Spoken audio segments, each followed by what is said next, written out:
शुभ संध्या आप सभी मित्रों का। अभी का जो समय है उस स्थिति में आज हमको अचानक एक बचपन की कहानी याद आ गई। मैं सोचा क्यों ना आप सबों के साथ शेयर करूं, क्योंकि वही कहानी लबो-लुआब में आज के परिवेश में हमारे देश में लागू है। कहानी है कि एक राजा था। वह राजा कालांतर में धीरे धीरे क्रूरता की ओर बढ़ने लगा। जनता से उसका प्रेम कम होता गया और अपना राज सुख, राजभोग की चिंता उसे अधिक होने लगी। उसी राज्य में दो गांवों को जोड़ने के लिए एक पुल बना हुआ था। एक नदी था और नदी के ऊपर एक पुल था। राजा को लगा कि क्यों ना कुछ अतिरिक्त इनकम के लिए, कुछ अतिरिक्त आय के लिए इस पुल पर कर लगाया जाए और उसे धन की उगाही की जाए। शुरुआत दौर में राजा ने अपना फरमान जारी किया कि जो भी व्यक्ति इस पुल से गुजरेगा, इस गांव से उस गांव में जाएगा, इस पुल का उपयोग करेगा, उसे हर माह 2 रुपया देना होगा। राजा का फरमान था। कुछ लोगों को लगा कि चलिए इससे राजकोषीय कुछ घाटा जो है वो भी ठीक हो जाएगा और राज्य की उन्नति ही होगी, तो इतना कर देने में कोई दिक्कत नहीं है। लोगों ने उसे सहजता से स्वीकार कर लिया।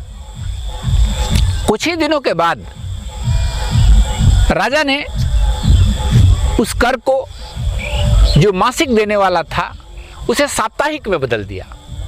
उस अनाउंस हो गया कि अब जो भी इस पुल का उपयोग करेगा वो हर सप्ताह 2 रुपया देगा। चलो, जैसे महीना में सही लोगों ने सप्ताह देना भी स्वीकार कर लिया। अब क्या, कुछ समय और गुजरा। अब जो कर साप्ताहिक था, सप्ताह में 2 रुपया देना था, राजा ने फरमान जारी कर दिया कि अब लोगों को हर दिन यानी कि प्रत्येक दिन 2 रुपये देने होंगे। मरता क्या नहीं करता। धीरे धीरे लोगों में उस पुल के लिए कर देने की आदत सी लगती जा रही थी। लोगों नियति को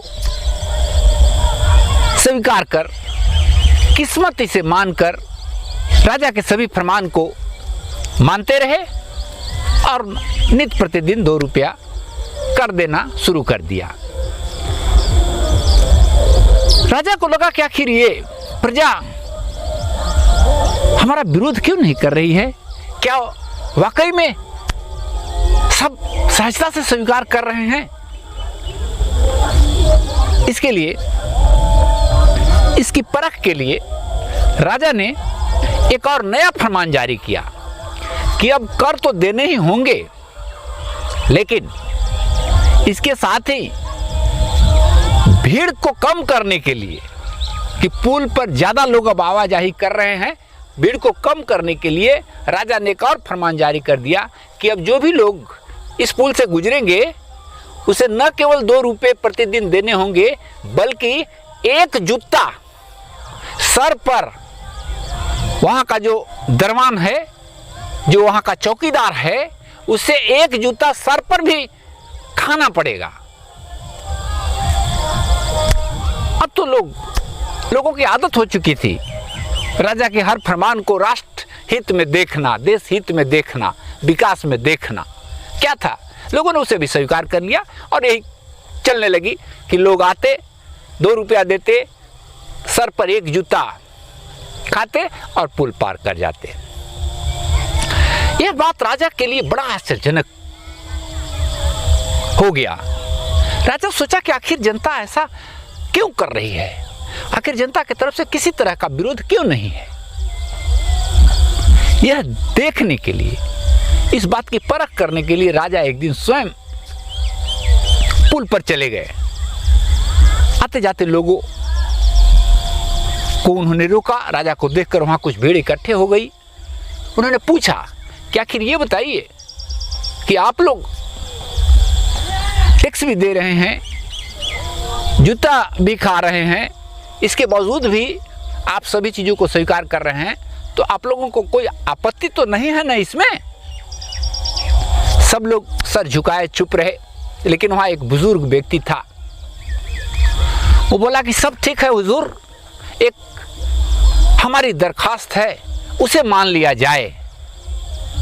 राजा को लगा कि चलो शायद यह कहेगा कि ये जूता वाला जो मामला है उसको हटा दिया जाए हुजूर, और नित्य वाला रोज वाला भी जो कर है उसको भी कम कर दिया जाए।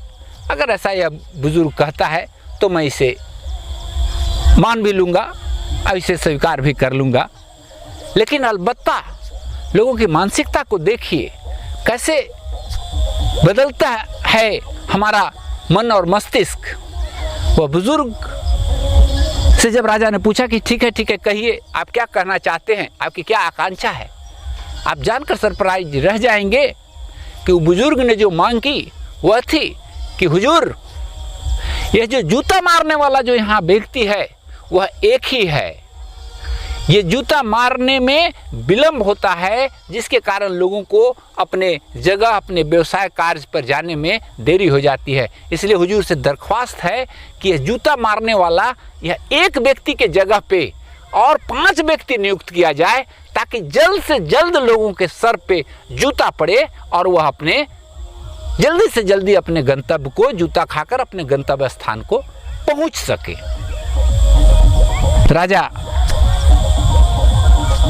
मुस्कुराए, चिंतित रहे, और अब उनकी जो भी स्थिति रही होगी, लेकिन लोगों की स्थिति इस कहानी से स्पष्ट हो जाता है कि जब हम धीरे धीरे करके, इसको स्वीट पॉइजन हमारे गांव समाज में कहा जाता है, धीरे धीरे करके हम चीज़ों को स्वीकार करते चले जाते हैं और फिर उसको अंत में नियति मानकर छोड़ देते हैं।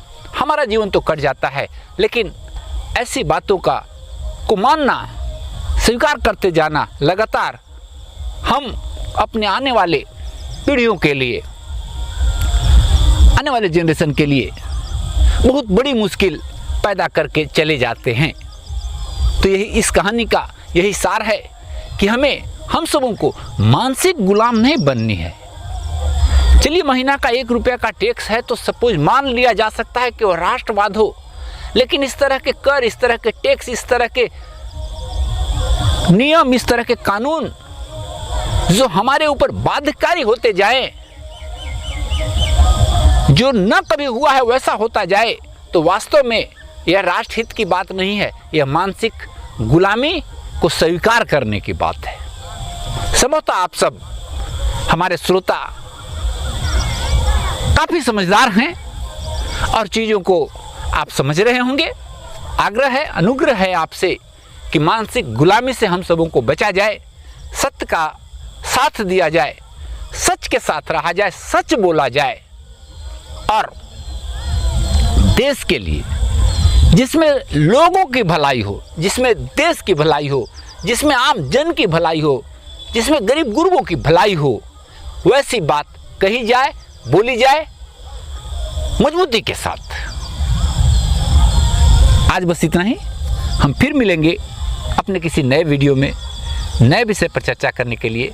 तब तक के लिए नमस्कार, शुभ संध्या।